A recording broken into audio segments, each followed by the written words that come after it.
جو لوگ ننگے جسموں کو دیکھنے کے شوقین بن جاتے ہیں نا، ان کے دلوں میں اللہ کو راضی کرنے کے جذبے باقی نہیں رہتے۔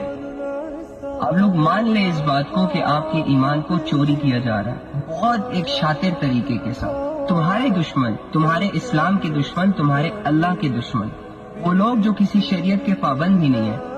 وہ لوگ جو بے لگام گھوڑوں کی طرح اپنی زندگی گزار رہے ہیں، وہ تمہیں بھی اللہ کی نظروں میں گرانا چاہتے ہیں اور اس کے لیے محنت کر رہے ہیں۔ کہیں سے بھی کسی راہ چلتی ہوئی لڑکی کو پیسے دے کر اپوائنٹ کرتے ہیں، کیمرے کے سامنے اپنے جسم سے کپڑے اتارنے کے بھی پیسے دیے جاتے ہیں، پھر ان کے جسم کو ایک فیک طریقے کے ساتھ تمہارے سامنے پیش کیا جاتا ہے، بہت سارے فلٹرز لگا کر ان کی بیوٹیز کو نکھارا جاتا ہے، ایپس یوز کر کے ان کی ایکنیز کو دور کیا جاتا ہے، ان کی باڈی شیپس کو چینج کیا جاتا ہے، انہیں اسکرپٹ پکڑائی جاتی ہے کہ آپ لوگوں نے یہ باتیں کرنی ہیں، یہ سینز کریٹ کرنے ہیں۔ اس طرح سے تم لوگوں نے مسلمانوں کو بیوقوف بنانا ہے، کیونکہ جب مسلمان تمہارا ننگا جسم دیکھے گا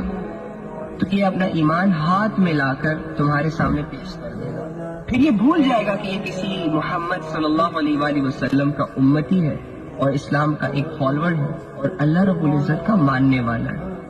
یہ جسموں کی بھوک اس قدر گھنونی ہوتی ہے، بہت سارے مسلمانوں کو لگ گئی ہے۔ ان عقل کے اندھوں کو اتنا نہیں سمجھ آ رہا کہ دشمن تم پر محنت کر کے تمہارے